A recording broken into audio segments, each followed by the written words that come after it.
Learning objectives. In this chapter, the user would learn the following in detail. Introduction to printed circuit board, PCB manufacturing process, types of PCB, single-sided, double-sided, multi-layer and flexible. Fabrication process for single-sided PCB, double-sided PCB, multi-layer PCB. Soldering procedure. Repair of PCBs. Design rules for schematic drawings. Design considerations. Layout planning and routing rules. Study of documentation in design and fabrication.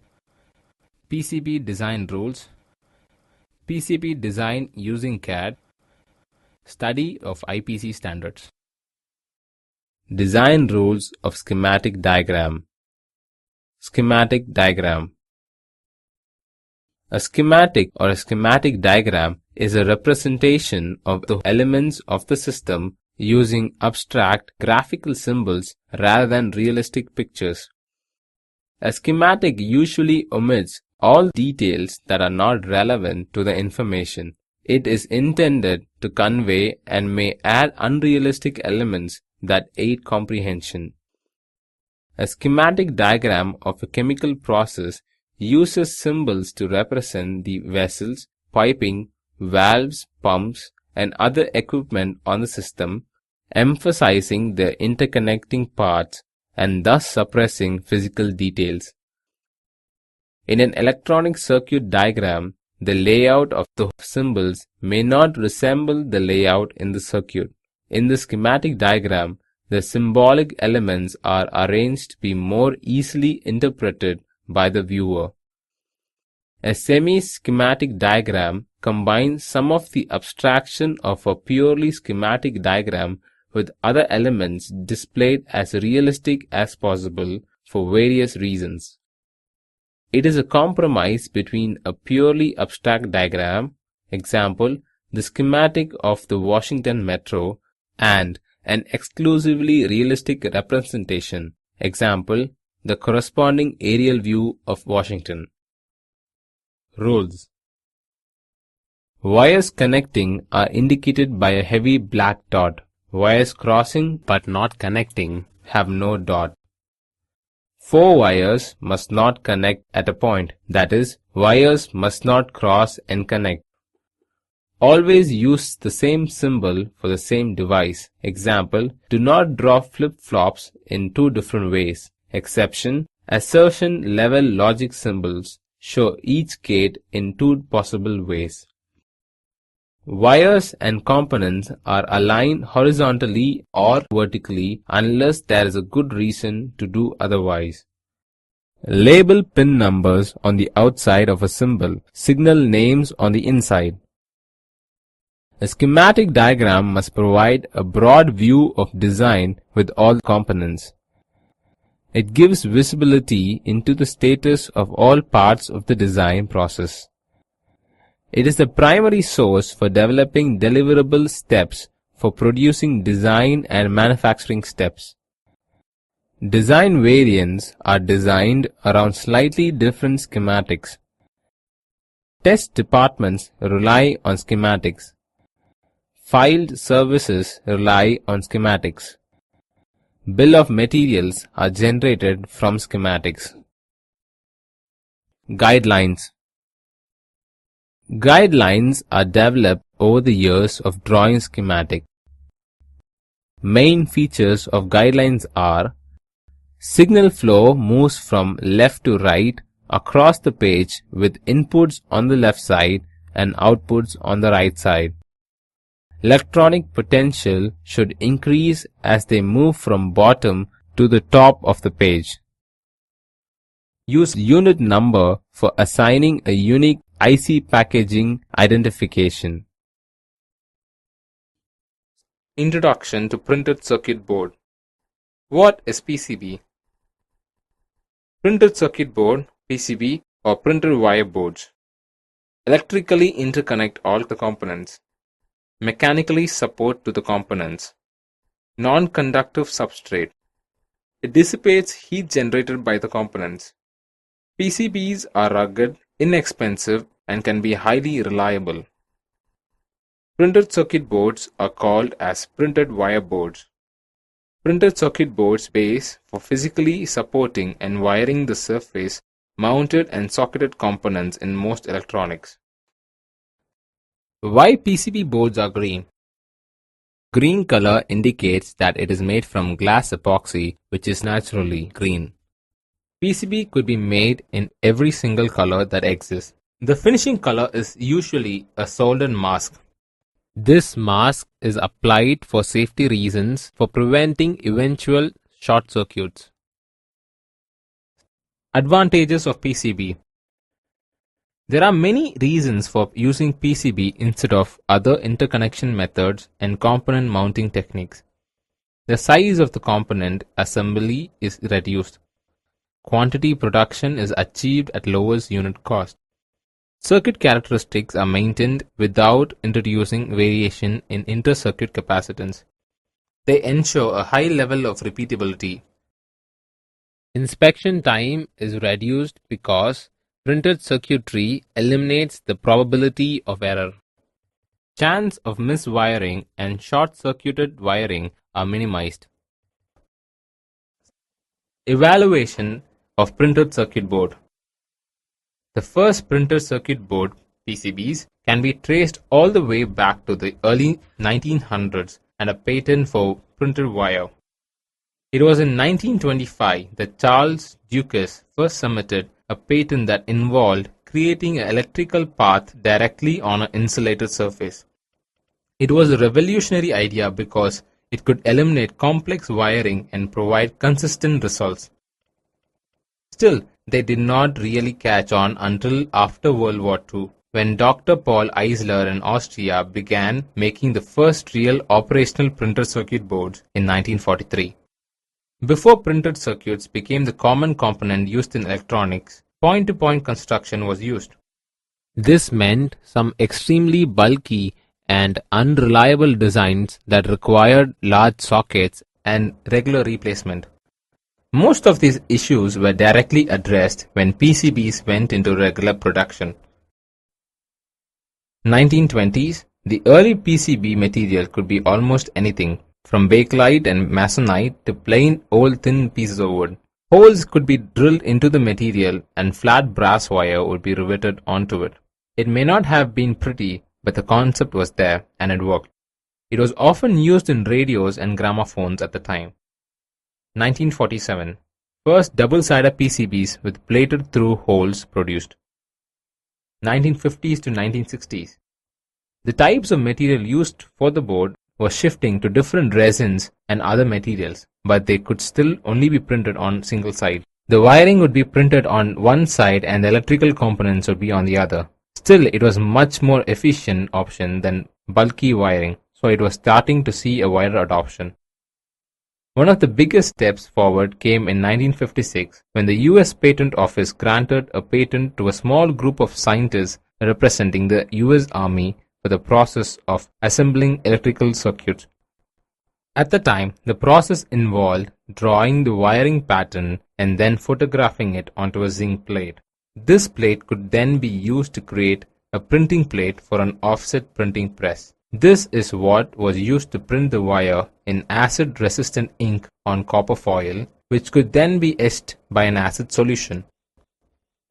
1957, IPC, the Institute of Printed Circuits, formed and held first meeting in Chicago, Illinois. 1960s, multi-layer 4-place layer count PCBs begin production.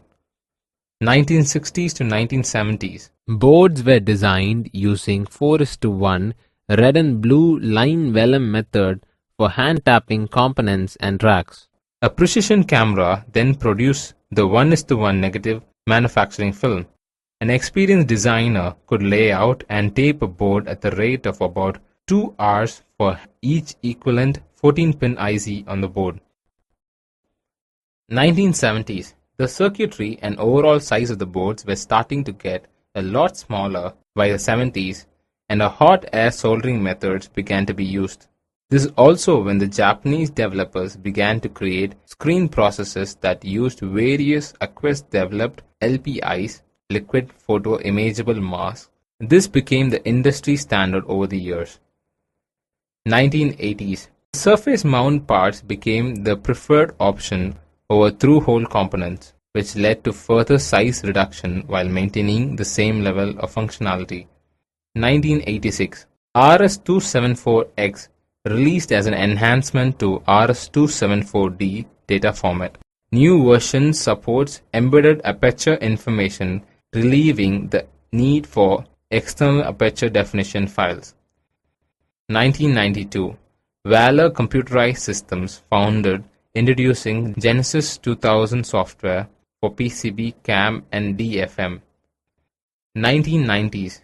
While the complexity of modern circuit boards continues to go up, the size of boards and the cost of material has generally been able to go down. Once developers were able to start components of printed circuit board are base, which is a thin board of insulating material, rigid and flexible, which supports all conductors and components. The conductors, normally of high purity copper in the form of thin strips of appropriate shapes, firmly attached to the base material. Base. The base provides mechanical supports to copper areas and all components connected to the copper. The electrical properties of the completed circuit depends upon dielectric properties of the base material. The conductor, not only providing electrical connections between the components, it is also used to solder attachment points for the same. When the completed board provides mechanical supports to the electrical connections to the components, it is essentially known that printed circuit board or printed wiring board. PCB characteristics. Through-hole technology. The first PCBs are used through-hole technology, mounting electronic components by leads inserted through holes on one side of the board and soldered onto copper traces on the other side. Boards might be single-sided with unplated component side or more compact double-sided boards with components soldered on both sides. Horizontal installation is done by bending the leads 90 degrees in the same direction, inserting the part in the board, soldering the leads and trimming off the ends. Leads may be soldered manually or wave soldering machine. Through-hole manufacture adds to board cost by requiring many holes to be drilled accurately. Limits the available routing area for signal traces on layers immediately below the top layer on multi-layer boards, since the holes must pass through all layers to the opposite side. Once surface mounting came into use, small size SMD components were used where possible, with through-hole mounting 1/10 of the size and weight of through-hole components and passive components much cheaper. Price of semiconductor surface mount devices of components not suitable for surface mounting. A box of drill bits used for making holes in printed circuit boards. While tungsten carbide bits are very hard, they eventually wear out or break. Making holes is considerable part of the cost of through-hole printed circuit board. Surface mount technology. Components are mechanically redesigned to have small metal tabs or end caps that could be soldered directly onto the PCB surface instead of wire leads to pass through holes. Components became much smaller.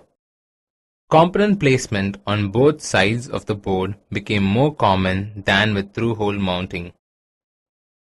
It allows much smaller PCB assemblies with much higher circuit densities. Surface mounting lends itself well to a high degree of automation, reducing labor cost and greatly increasing production rates. Components can be supplied mounted on carrier tapes. Surface mount components can be about 1/4 to SMDs are determined more by the chip itself than the package, with little price advantage over large packages. Challenges in modern PCB design and manufacture. Main stages in electronic product development are shown in figure. Concept. It defines specifications, requirements, and overall architecture of design. Capture. Defines design intent by describing its functionality. Layout. It determines placement of components and routing. Above steps leads to hardware prototype and manufactured item released into market. Not long ago, designers used pencil, pen, paper to design a circuit and layout. Nowadays, AutoCAD design were developed to make easy circuits. When subsystems are assembled together, it leads to complex in single board. Today's electronic system require to increasing fast, small, low power, lightweight components. Clock frequency and signal speeds are rising dynamically. It leads designer to design AutoCAD and EDA tools. Major markets drive for PCB industry. Complexity or performance, form factor or size, reliability or quality, time to market or cost. IPC standard. IPC, Association Connecting Electronics Industries. A trade association whose aim is to standardize the assembly and production requirements of electronic equipment and assemblies. It was founded in 1957 as the Institute for Printed Circuits. Its name was later changed to the Institute for Interconnecting and Packaging Electronic Circuits to highlight the expansion from bare boards to packaging and electronic assemblies. In 1999, the organization formally changed its name to IPC with the accompanying tagline, Association Connecting Electronics Industries. IPC is accredited by the American National Standard Institute (ANSI) as a standards developing organization and is known globally for its standards. It publishes the most widely used acceptability standards in the electronics industry. Standards. IPC standards are used by the electronics manufacturing industry. IPC A610 acceptability of electronic assemblies is used worldwide by original equipment manufacturers and EMS companies. There are more than 3,600 trainers worldwide who are certified to train and test on the standard. Standards are created by committees of industry volunteers. Task groups have been formed in China, the United States, and Denmark. General documents. IPC T50 Terms and Definitions. IPC 2615 Printed Boards Dimensions and Tolerances. IPC D325 Documentation Requirements for Printed Boards. IPC A31 Flexible Raw Material Test Pattern. IPC ET 652 Guidelines and Requirements for Electrical Testing of Unpopulated Printed Boards. Design Specifications. IPC 2612 Sectional Requirements for Electronic Diagramming Documentation, Schematic and Logic Descriptions. IPC 2221 Generic Standard on Printed Board Design. IPC 2223 Sectional Design Standard for Flexible Printed Boards. IPC 7351B Generic Requirements for Surface Mount Design and LAN Pattern Standards. General Documents. IPC T50 Terms and Definitions. IPC 2615 Printed Boards Dimensions and Tolerances. IPC D325 Documentation Requirements for Printed Boards. IPC A31 Flexible Raw Material Test Pattern. IPC ET 652 Guidelines and Requirements for Electrical Testing of Unpopulated Printed Boards. Design Specifications. IPC 2612 Sectional Requirements for Electronic Diagramming Documentation, Schematic and Logic Descriptions. IPC 2221 Generic Standard on Printed Board Design. IPC 2223 Sectional Design Standard for Flexible Printed Boards. IPC 7351B Generic Requirements for Surface Mount Design and Land Pattern Standards. Material Specifications.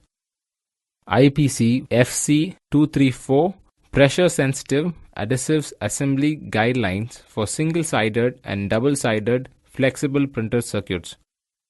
IPC 4562 Metal Foil for Printed Wiring Applications. IPC 4101 Laminate Pre-Preg Material Standard for Printed Boards. IPC 4202 Flexible Base Dielectrics for use in flexible printed circuitry. IPC 4203 Adhesive Coated Dielectric Films for use as cover sheets for flexible printed circuitry and flexible adhesive bonding films. IPC 4204 Flexible Metal Clad Dielectrics for use in fabrication of flexible printed circuitry. Performance and Inspection Documents. IPC A 600 Acceptability of Printed Boards. IPC A 610 Acceptability of Electronic Assemblies. IPC 6011 Generic Performance Specification for Printed Boards. IPC 6013 Specification for Printed Wiring, Flexible and Rigid Flex. IPC 6202 IPC/JPCA Performance Guide Manual for Single and Double-Sided Flexible Printed Wiring Boards.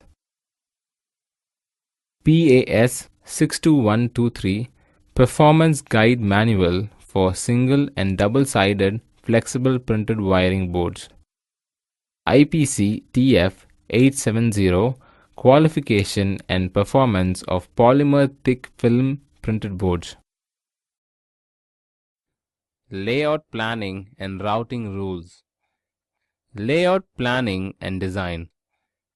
It clearly defines all details of the circuit. The detailed circuit diagram is very important for the layout designer, and designer must be familiar with the concepts of design. General considerations for layout. Layout scale. Depending on the accuracy required, the circuit would be produced at 1:1 and 2:1. It offers a reasonable compromise between accuracy gain and handling convenience. Grid system. The use of grid system in layout is commonly accepted practice. Components are manufactured with lead with grid intersections, and numerically controlled drilling equipment can be easily programmed accordingly. For the layout designer, for the use of grid gives more convenience in the placement of conductors and components. PCB production facilities. Limitations in layout are minimum and maximum boarding size, table size, drilling accuracy, fine line etching process, etc. Limitations should be considered in PCB design because it is an essential. Designer should spend certain amount of time in PCB design process. Standards. Standards are laid down to achieve repetitive results of satisfying specified requirements. Standardization can be introduced at any level for any purpose. Designer must consider 2 points in their mind. They must have exact knowledge of standards that where have to be applied. Second, they should follow strictly. PCB sizes. Mechanical stress. A small PCB with size of less than 100 by 150 and thickness of 1.6 mm. Care is needed for bigger size boards. Heavy device parts should be mounted near supporting devices like card guide and connector. Other board size connectors. Electrical functioning. Same circuitry should be realized on the same board and same rule. The board size will be disproportionately larger. More space provided for interconnections. Longer interconnections are susceptible to functional disturbances. Small circuit boards are difficult and at a higher cost. It is caused by external interconnections or connections required. Testing and servicing. To enable efficient testing and repair PCB, small size boards should be given preference. In large boards, isolation of parts is not possible because there is usually no means to interrupt signal flow. Faulty card is not easy to detect but easy to repair. Modifications. It is a good practice to utilize the broad area. Wherever useful, there should be a provision to add ICs. Many times, complete design of PCBs might be avoided. In such cases, the design should be modified without minor modifications. Equipment dimensions. PCB design and number dictated by exterior design concept of the equipment. Standard sizes. Ideal board sizes are very large, neither very small. Optimum board size should be 150 mm to 250 mm. Routing rules.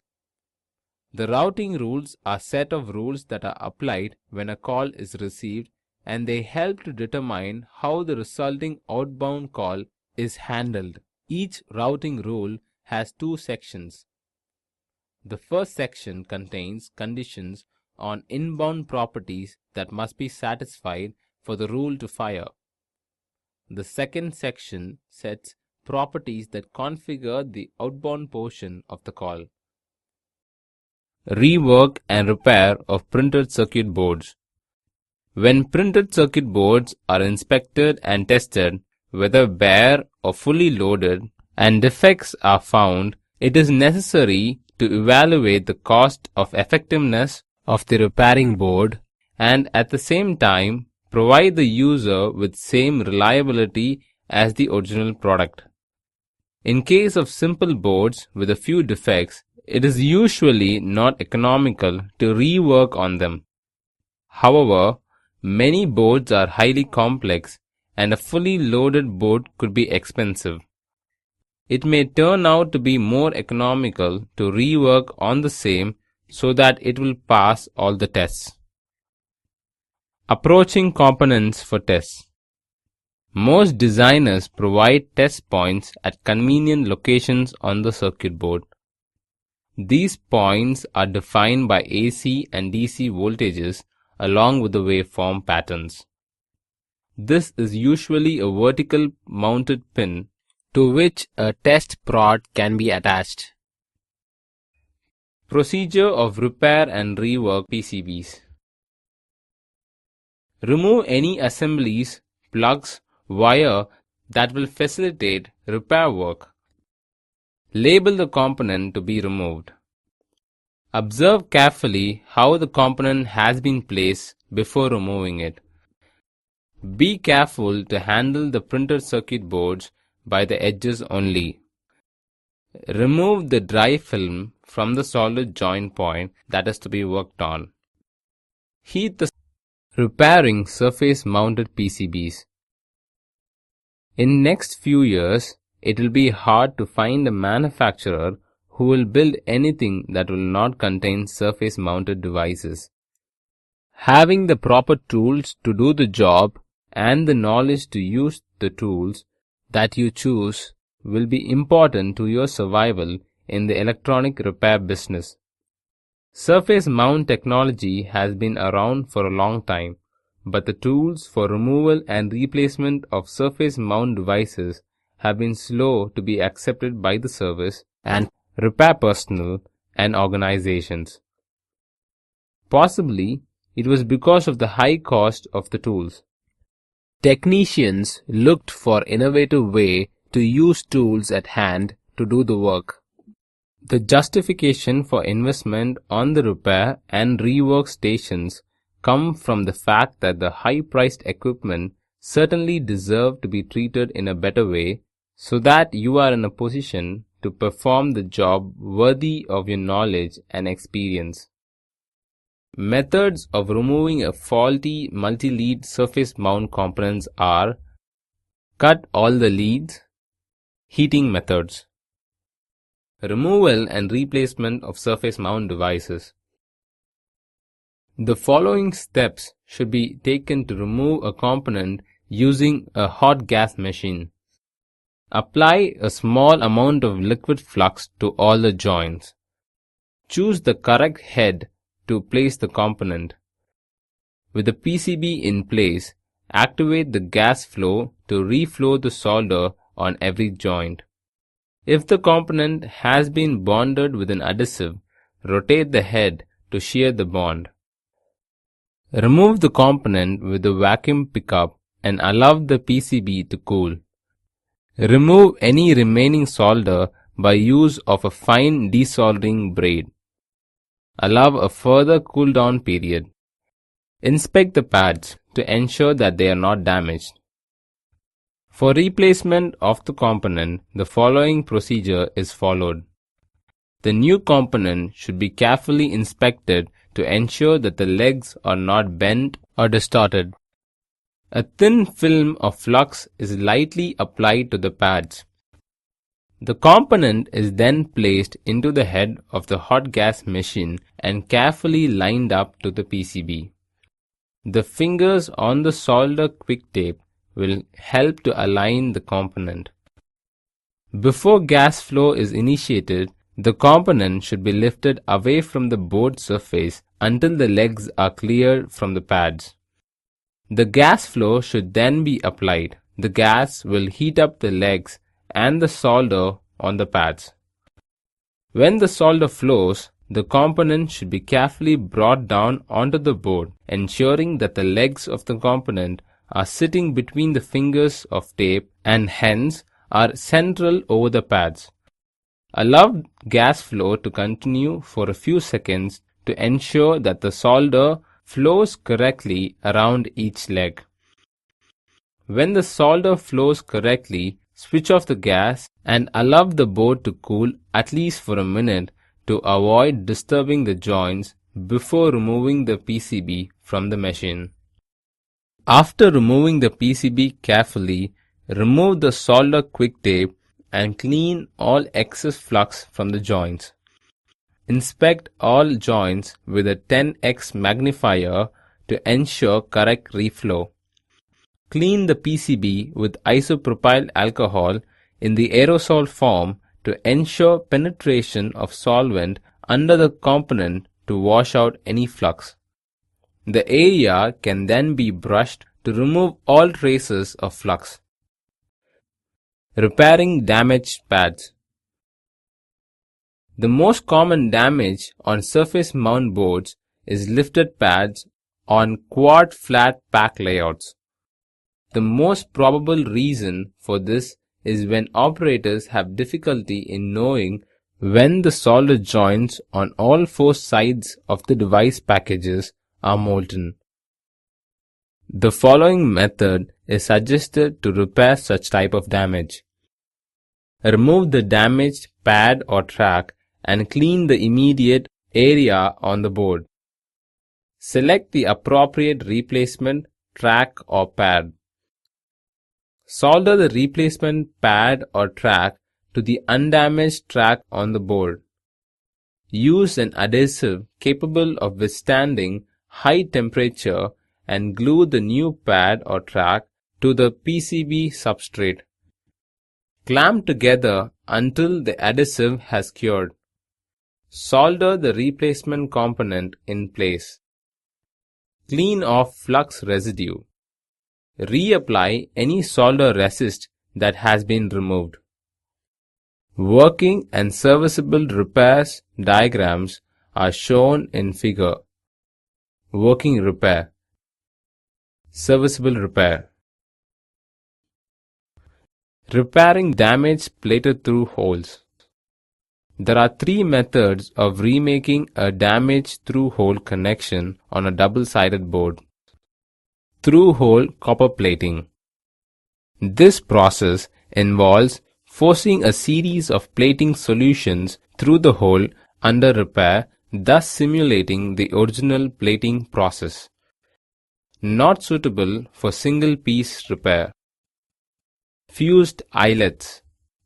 The use of eyelets has been standard in the industry for a number of years. Designed to be form flushed with the circuit board, they overhang on modern circuits where the track spacing is limited. This may pose a constraint on their use. Use of copper bales. Copper bales are made by plating approximately 30 microns of copper into solder wire of different sizes and then overplating to protect the surface solder ability. When positioned in the damaged through-hole formed and fused, the copper bale does not take any more room than the original through-hole plating, and it is undetectable as a repair after component insertion and subsequent soldering. Use of copper bale for repairing damaged plated through holes are shown in figure. An ideal rework station would include a vision system that can be used when placing and soldering the component, a placement tool that will allow for movement that is smaller than the smallest pitch being used on the board, a heating method that can control the heating process and can heat the board and the component in a manner that approximates the method used in the original production. It must be able to apply uniform heat without delaminating the board or damaging the component during the removal or replacement. Facilities that are simple to use both by an operator and engineer without much training. Soldering procedure. Soldering is the process of joining metal parts by making use of any of the various fusible alloys whose melting temperature is lower than that of the material to be joined, and where by the surface of the parts create an intermolecular bond without becoming molten. Soldering process involved in melting of the flux, which in turn remove the oxide film on the metal to be soldered. Melting of the solder, which makes the lighter flux and brings the impurities suspended in it to the surface. Partial dissolution of the sum of the metal in the connection by the solder. Cooling and fusing of the solder with the metal. Quite often, for locating a problem in the functioning of a circuit, it is necessary to remove components from printed circuit boards and carry out the requisite tests on it. The process of repairs usually involves disassembly of the particular component, testing of the component, replacement of the component found defective, testing the circuit for performance check. Theory of soldering. It is essential to understand the theory of soldering so as to visualize as to what happens when the soldered joints are formed. Soldering is not a single physical attachment of one metal to another, but it chemically forms an intermolecular bond. There are a number of variables in soldering process which would be controlled for proper soldering process.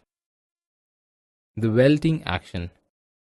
When hot liquid solder dissolves and penetrates the metal surface to be soldered, it is referred to as wets the metal. The molecules of solder and say copper blend to form a new alloy, one that is part copper and part solder.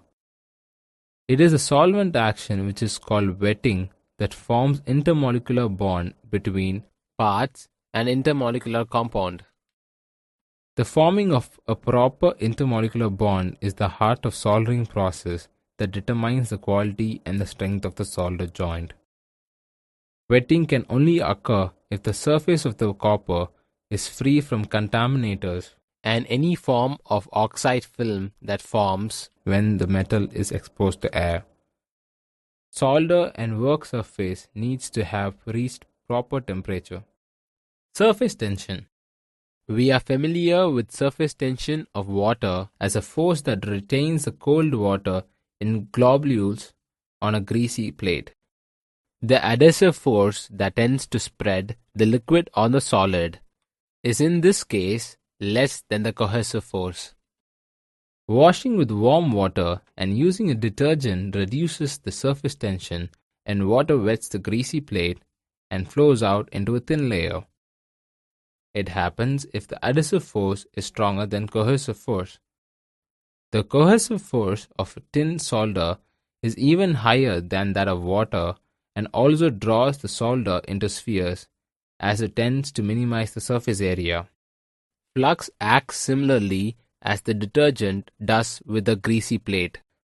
Further surface tension is highly dependent on any contamination on the surface as well as on temperature. Only if addition energy become much stronger than the surface energy, ideal wetting will occur. Creation of an intermetallic compound. The intermolecular bond of copper and tin forms crystalline grains whose shape and size is determined by the duration and the intensity of the temperature while soldering. Less thermal application results in fine crystalline structures, which results in excellent solder joints having an optimum strength. Longer reaction times, provided by either longer time or higher temperature or both, result in coarse crystalline structures having less shear strength because of being more gritty and brittle. With copper as the base metal and tin or lead as solder alloy, lead does not form any intermetallic compound with copper. However, tin penetrates into copper, and the intermolecular bond of tin and copper forms the intermetallic compounds at the interface of solder and the metals being joined. The intermetallic layer must be very thin. In laser soldering, the intermetallic layer has a thickness of the order of 0.01 mm. In wave soldering and manual soldering, the thickness of the intermolecular bond of excellent solder joints mostly exceeds 0.5 micrometer. The shear strength of the solder joints decreases with an increase in the thickness of the intermetallic layer. The attempt is always made to keep the thickness less than 1 micrometer. This can be achieved by keeping the soldering time as short as possible. The wetting angle. The ability of a surface to be wetted by solder can, to some extent, be assessed by the shape of the meniscus formed when a drop of solder is placed on the hot flux surface approximately 35 degrees Celsius above the eutectic point of the solder. If the meniscus has a noticeable undercut edge, like a water drop on a greasy plate, or even if it tends to form balls, the metal is not all solderable. The solder ability is good only when the meniscus draws out to be a fine angle of less than 30 degrees. Required tools for soldering. Before going to learn about soldering techniques, we should learn about tools required for soldering. Variable temperature soldering iron, used for applying heat to joints during the soldering process. Damp sponge, it is used for cleaning the soldering iron tip. Rosin core solder, it is used to electrically and mechanically bond a component to the PCB. Wire cutters or side cutters, it is used for trimming component leads and stripping insulation from wires. Needle nose pliers, used for holding, placing and shaping components. Desoldering pump and or desoldering braid for removing solder. Scotch tape and or a third hand for securing components. Safety glasses for eye protection, these are mandatory in the lab. Magnifier To provide more detail during intricate work, a magnifying glass is convenient, but an illuminated magnifier is better. Light source to prevent eye strain. Ventilation to extract and dispel fumes generated during the soldering process. Flux to clean components and PCB pads. Acid brush to assist in the removal of flux residue. Important soldering tips. The following tips provide a quick guideline on how to make proper joints. Cleanliness. All parts, including the soldering iron tip, must be clean and free from grease, oxidation, and contamination. Solder does not over contaminated areas. Moreover, solder is repelled by dirt. Severe contamination is evident when solder begins to bead. A common source of contamination is oxidation. Old components and copper boards will often have an oxide layer that prevents a good solder joint. Ensure all components have shiny leads and the PCB has clean traces. An abrasive such as blue or pink eraser, emery paper, or steel wool can be used to remove the oxidized layer from the PCB board and the components. Tinning. In addition to being clean, the soldering iron tip must also be tinned, coated with solder. Tinning the tip allows the solder to flow on the components more quickly rather than soldering iron tip itself. Tinning involves adding a few millimeters of solder to the tip and then wiping and rotating the tip on the damp sponge to reveal a shiny surface on the tip of the soldering iron. A thin layer of solder will coat or tin the tip of the solder iron. When done soldering, thinning the iron is required to protect the tip from oxidizing, thereby dramatically increasing its life. Temperature. Ensure that both the component leads and the PCB's copper layer are heated at the same time.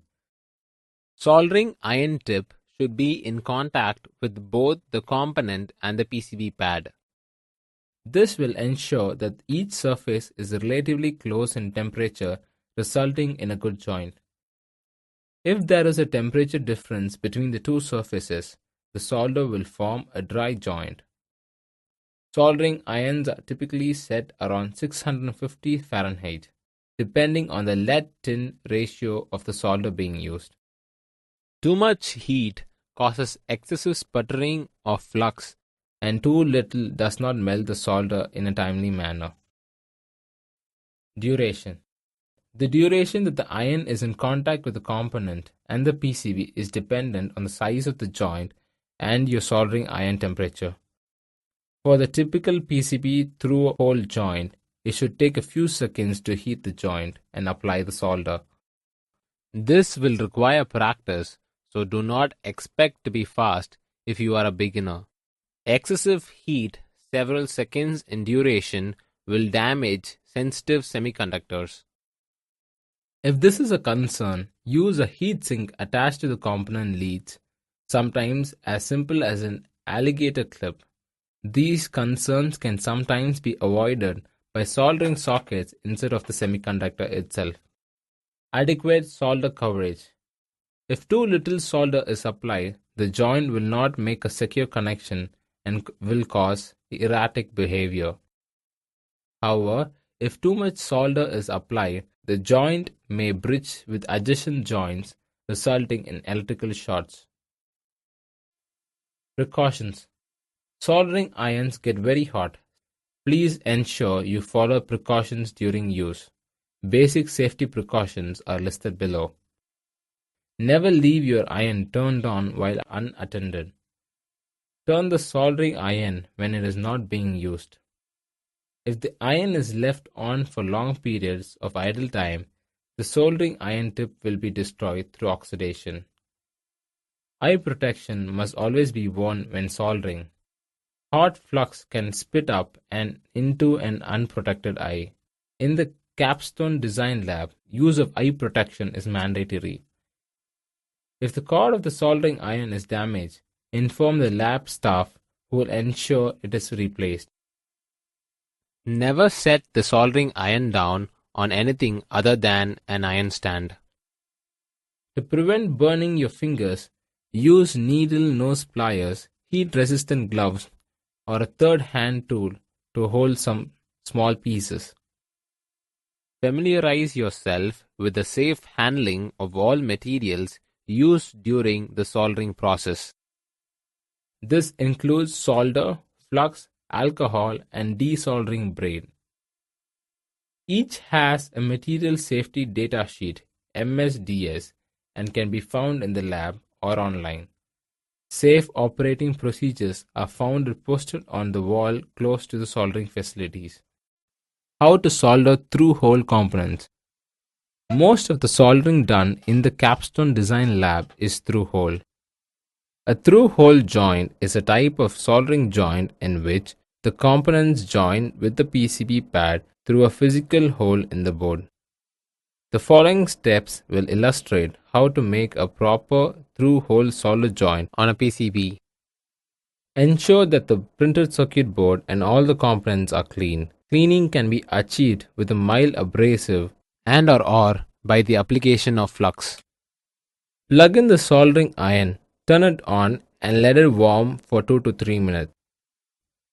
Wet the soldering station sponge with water provided in the lab. Do not wet the sponge in the bathroom or the water fountain. Clean the tip of the soldering iron and tin it with solder. Insert the component into the holes. Ensure that the component is secure by taping the component or by using a third hand. This technique, however, is not recommended for two-sided boards as the flow of solder to the component side is restricted. Apply soldering iron tip to one side of the joint, making contact with the component lead and the board copper foil, ensuring that both are heated up to the same temperature as shown in figure. Slowly add a few millimeters of solder to the other side of the joint. Do not apply solder to the soldering iron tip. If enough heat was applied to the PCB pad and the component wire, the solder will flow freely onto the joint. Method of soldering through hole joints as shown in figure. Remove the solder when the joint is suitably covered. If the PCB is double-sided, the solder should flow through the hole around the component lead and make a bond on the component side of the board, opposite to the side that the solder was applied. If this wicking does not occur, the hole may be undersized. Clinching could be blocking the solder's path, Or the component lead is not clean. Remove the soldering iron and allow the joint cool naturally. Cut the lead of the component if necessary, as shown in figure. How to solder surface mount components. Surface mount soldering requires more experience and skill than through hole. It is recommended that one practices with through hole prior to attempting any surface mount soldering. As the name suggests, the surface mount involves soldering a component to either the top or bottom surface of the PCB. Depending on the footprint, the pads are usually spaced closer together, finer pitch, making the soldering more susceptible to solder bridges, etc. The actual soldering of the joint is similar to that of through-hole method. One difficulty, however, is maintaining the parts alignment on the PCB pads. A good technique is outlined here. Align the component on the PCB pads. This can be aided with use of tweezers and dental picks. Secure the component on the PCB by applying a small amount of pressure onto the top of the component using a small slot screwdriver. An index finger resting on the end of the screwdriver provides enough force to secure the device. Solder one of the corner components leads to the PCB pad. Align the remaining pads and solder the opposite corner PCB pad. Solder the remaining pads in a pattern that does not build up too much heat in the device. Desoldering technique. Desoldering may be required for several reasons.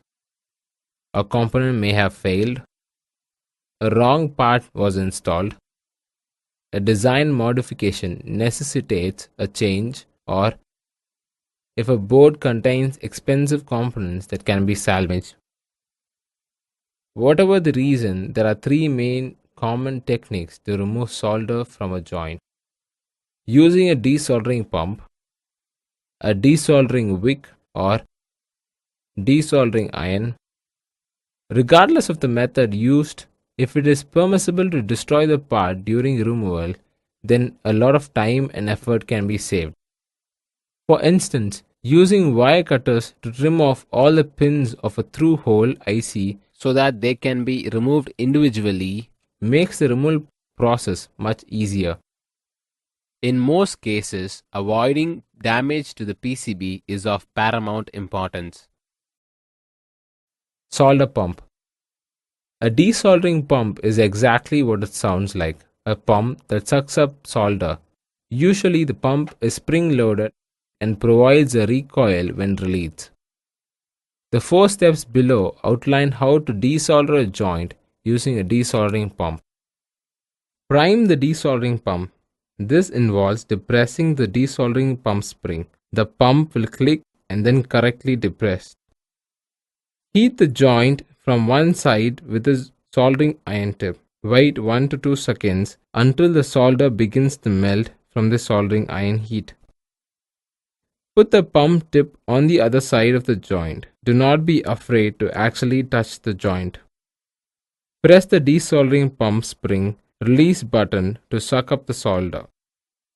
This procedure should be repeated if the joint has a significant amount of solder. If done correctly, the joint should eventually look as shown in figure.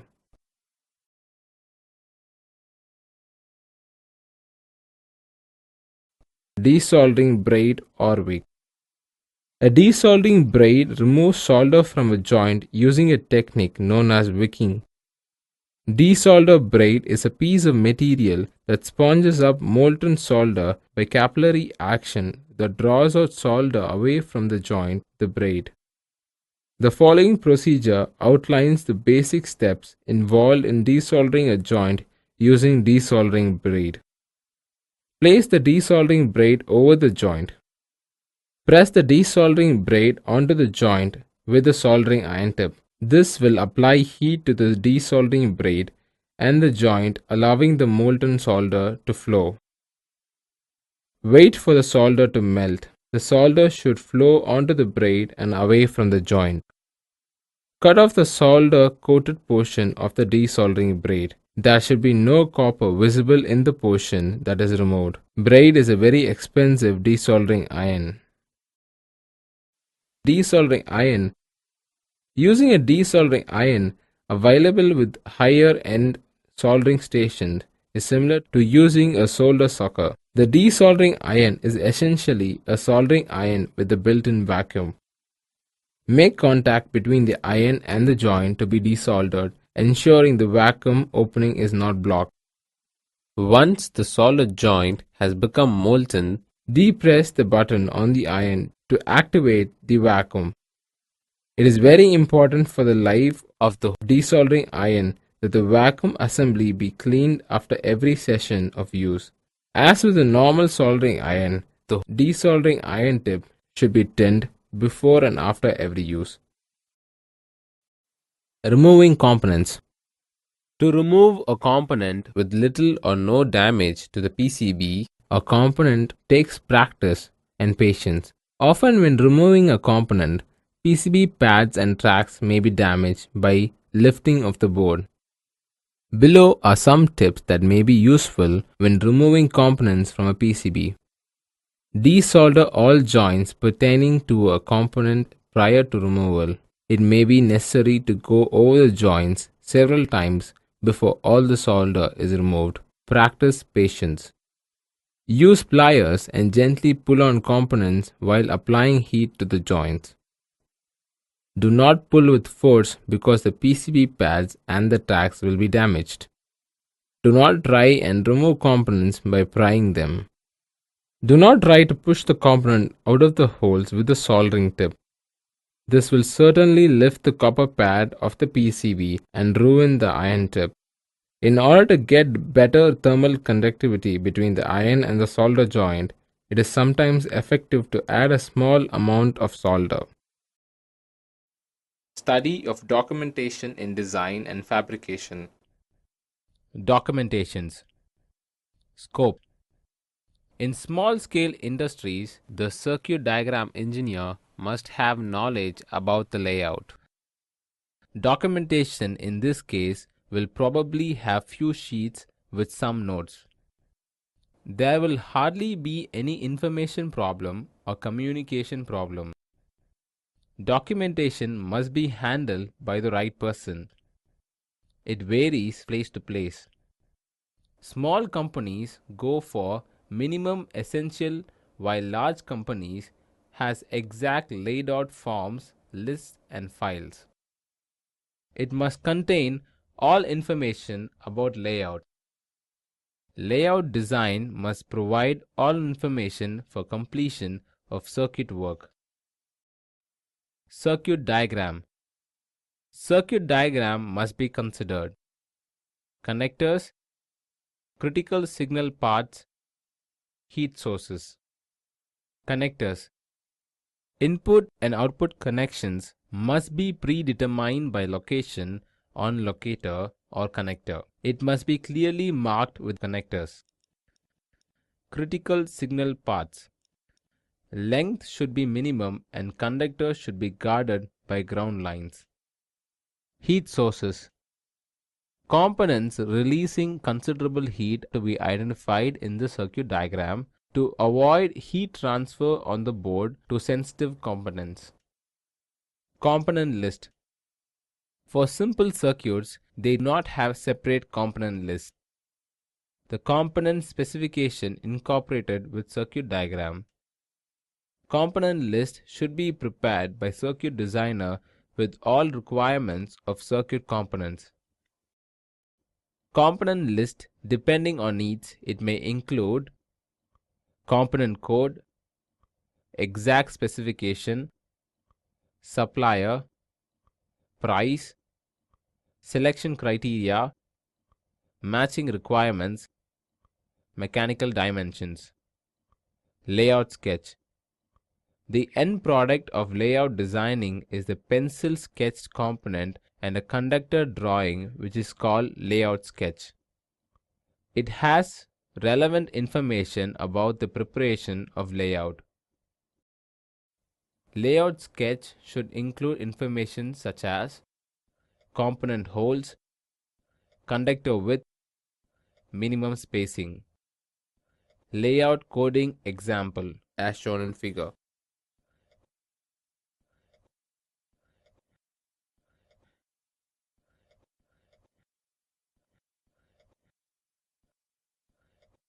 Mechanical drawing.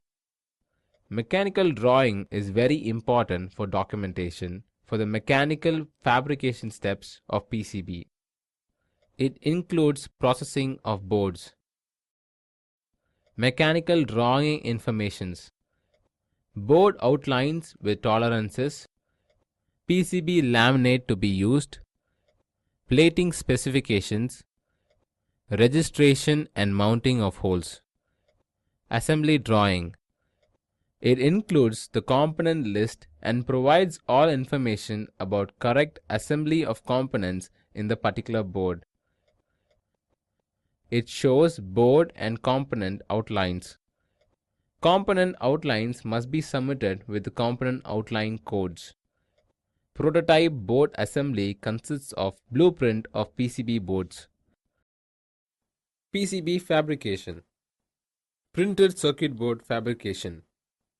A PCB consists of two basic parts: a substrate, the board, printed wires, the copper traces. The substrate provides a structure that physically holds the circuit components and printed wires in place and provides the electrical insulation between conductor parts. A common type of substrate is FR4, which is fiberglass epoxy laminate. It is similar to older types of fiberglass boards but is flame resistant. Substrates are also made from Teflon, ceramics, and special polymers. PCB cores and layers stack up. During manufacturing, the PCB starts out as a copper-clad substrate. Rigid substrate is a C-stage laminate, fully curved epoxy. The copper cladding may be copper that is plated onto the substrate or copper foil that is glued to the substrate. The thickness of the copper is measured in ounces (oz) of copper per square foot, where 1 ounce per square foot of copper is approximately 1.2 to 1.4 mils, 0.0012 to 0.0014 inch thick. It is common to drop per feet square and refer to thickness only in ounce. For example, you can order 1 ounce copper on a 18-inch thick FR4 substrate. A substrate can have copper on one or both sides. Multi-layer boards are made up of one or more single or double-sided substrate called cores. A core is a copper-plated epoxy laminate. Cores are glued together with one or more sheets of a partially covered epoxy. Developed photoresist on copper, as shown in figure. Photolithography and chemical etching. Selectively removing the copper with etching process requires etching the unwanted copper while protecting the wanted copper from the etchant. This protection is provided by a polymer coating called photoresist that is deposited onto the surface of the copper cladding as shown in figure. The photoresist is patterned into the shape of the desired print circuit through a process called photolithography. The patterned resist protects selected areas of the copper from the etchant and exposes the copper to be etched. There are two steps to photolithography: patterning the photoresist, exposing the resist to light, typically ultraviolet light, and developing it, selective removal in a chemical bath. There are two types of photoresist: positive resist, negative resist. When positive resist is exposed to UV light, the polymer breaks down and can be removed from the copper. Conversely, negative resist that is shielded from UV light is removed. A mask is used to expose the desired part of the photoresist. A mask is a specialized black and white photographic film or glass photoplate on which a picture of the trace and pads is printed with a laser photoplotter. The mask is placed on top of the photoresist as shown in figure. The dark areas block UV light and the white transparent areas allow the UV light to hit the photoresist, which imprints a circuit image into the photoresist. A separate mask is used for each layer of a circuit board. CAD layout generates the data that the photoplotter uses to make these masks. Resist CU substrate. Another way of exposing the photoresist is by using a programmable laser to draw the pattern directly onto the photoresist. This is a newer technique called laser direct imaging (LDI). A benefit of the LDI process is that it uses the same data as the photoplotters, but no masks are required. After the photoresist has been exposed, either with the mask and UV or with the laser, it is washed in a chemical called the developer. In the case of positive resist, the resist breaks down during exposure and is removed by the developer.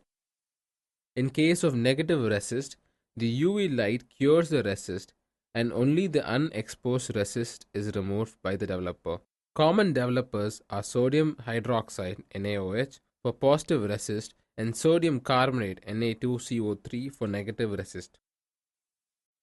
Once the resist has been exposed and developed, a circuit image made of the photoresist is left on the copper.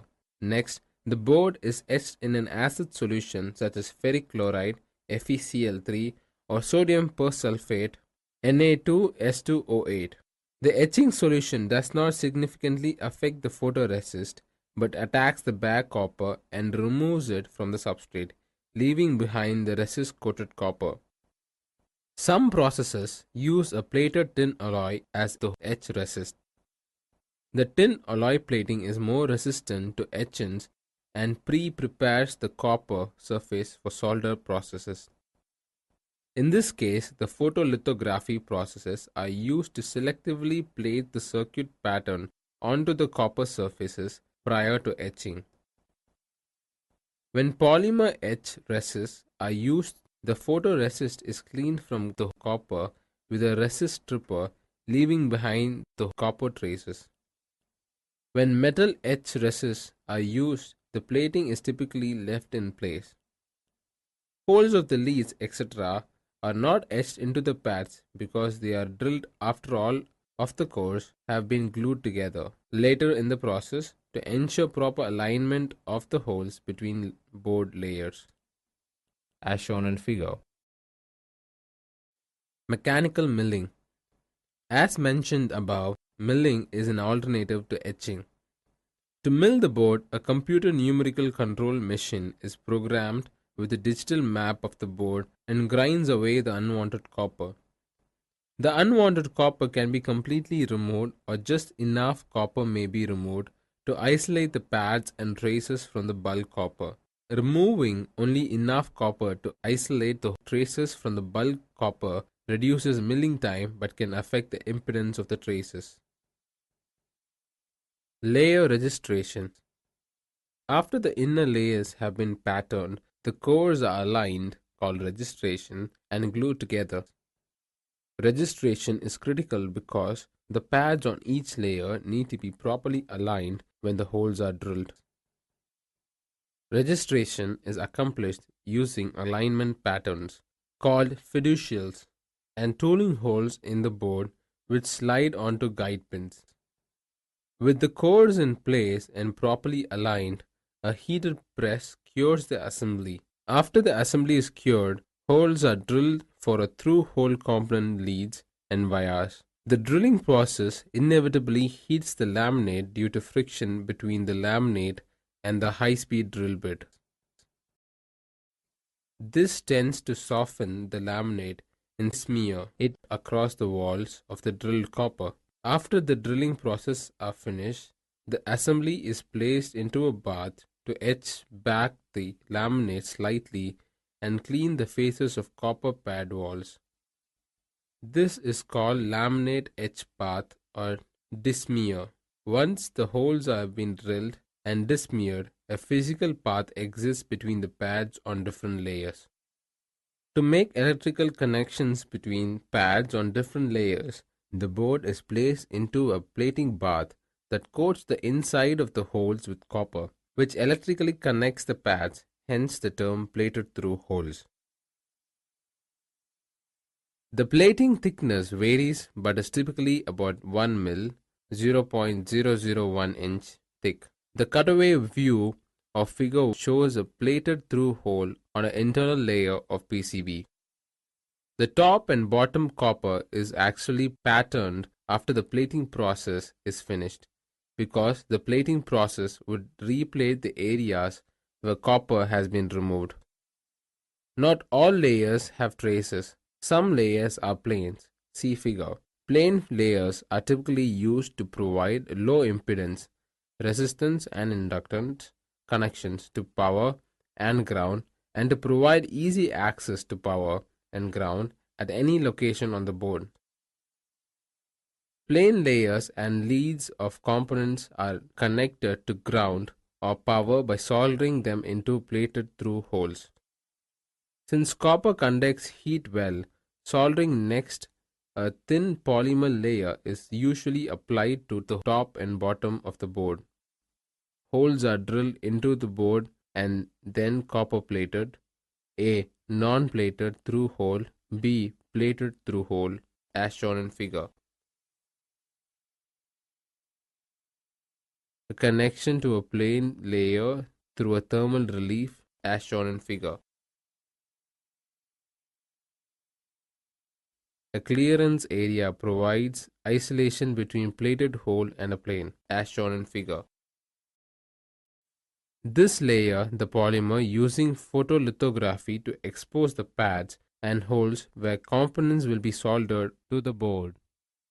The solder mask protects the top and bottom copper from oxidation and helps prevent solder bridges from forming between closely spaced pads. Sometimes openings in the solder mask are not made over small or densely placed vias called tenting a via.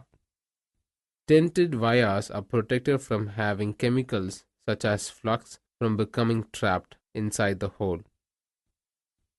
Tenting also prevents solder migration into the hole, which could lead to poor solder joints on small components that are close to and connected to the wire. Finally, markings called the silk screen are placed on the board to identify where components are to be placed. PCB design. Initially, PCBs were designed manually by creating a photo mask on a clear mylar sheet, usually at 2 or 4 times the true size. Starting from the schematic diagram, the component pin pads were laid out on the mylar sheet and then traces were routed to connect the pad. Rub-on dry transfers of common component footprints increased efficiency. Traces were made with self-adhesive tape. Pre-printed non-reproducing grids on the mylar assisted in layout. To fabricate the board, the finished photomask was photolithographically reproduced onto a photoresist coating on the blank copper-clad boards. Nowadays, PCBs are designed with dedicated layout software, generally in the following steps. Schematic capture through an electronic design automation EDA tool. Card dimensions and template are decided based on required circuitry and case of the PCB. The position of the components and heat sinks are determined. Layer stack of the PCB is decided with 1 to tens of layers depending on complexity. Ground and power planes are decided. A power plane is the counterpart to a ground plane and behaves as an AC signal ground while providing DC power to the circuits mounted on the PCB.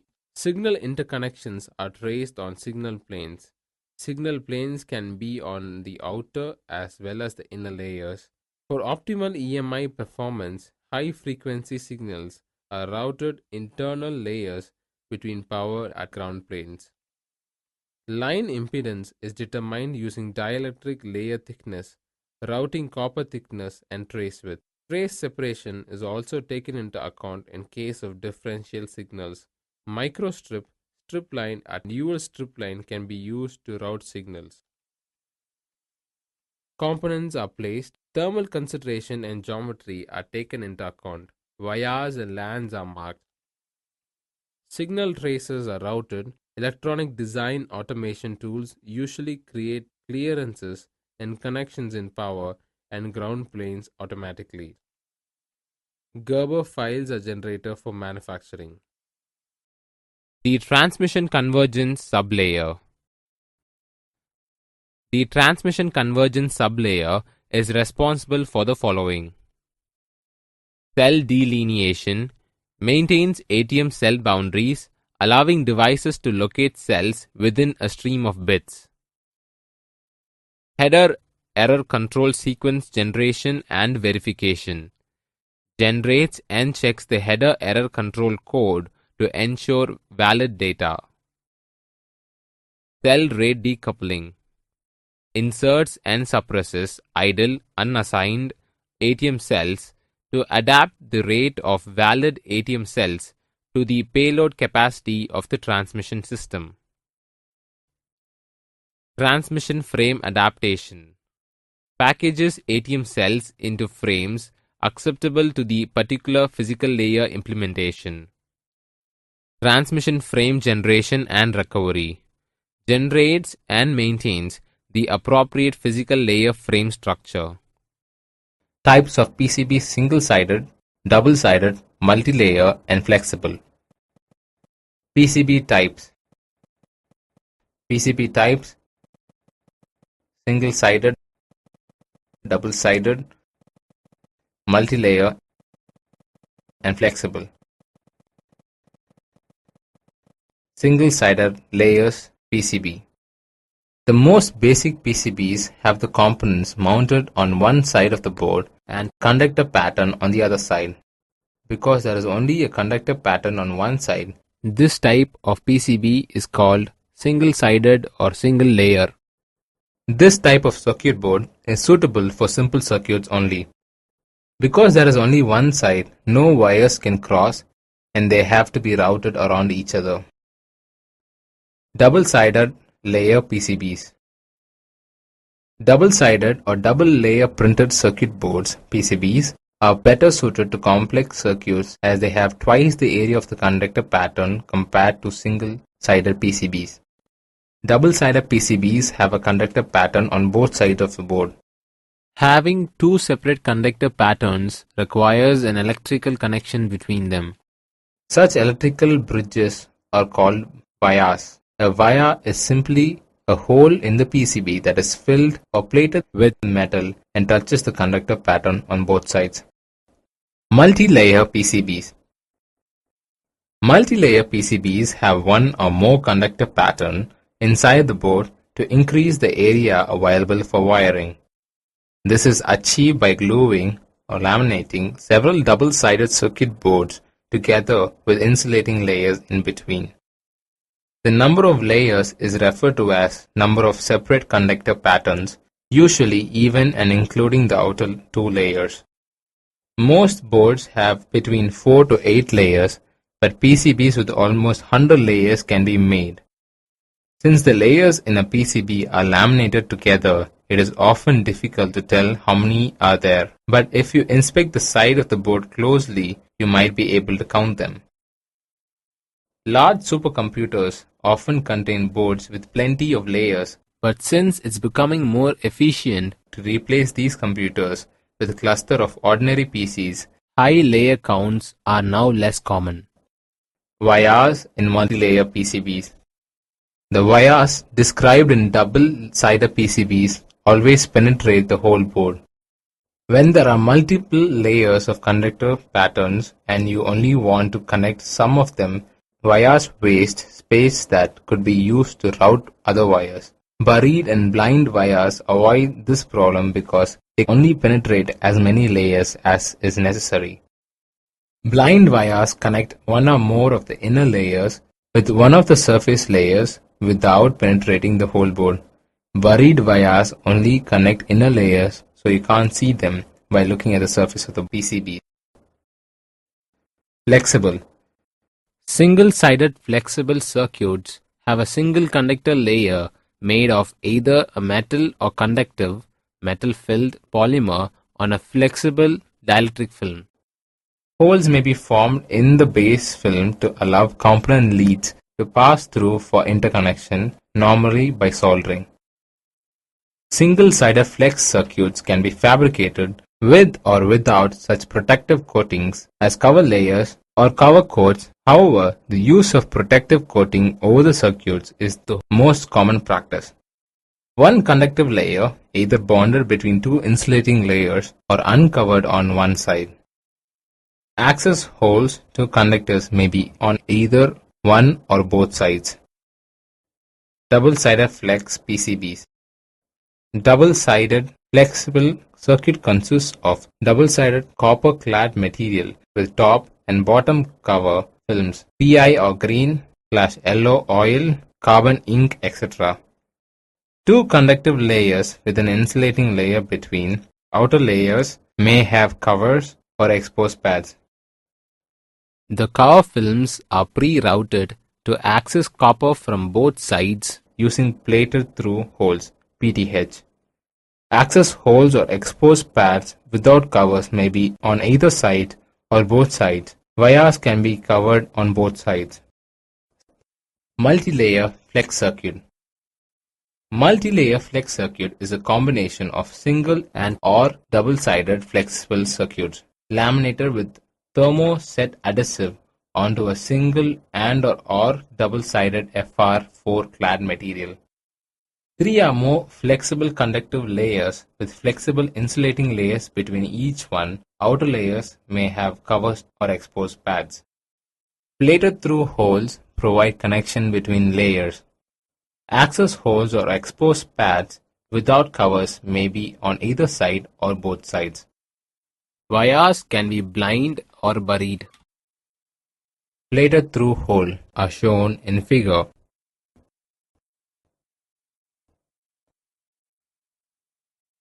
Non-plated through hole are shown in figure.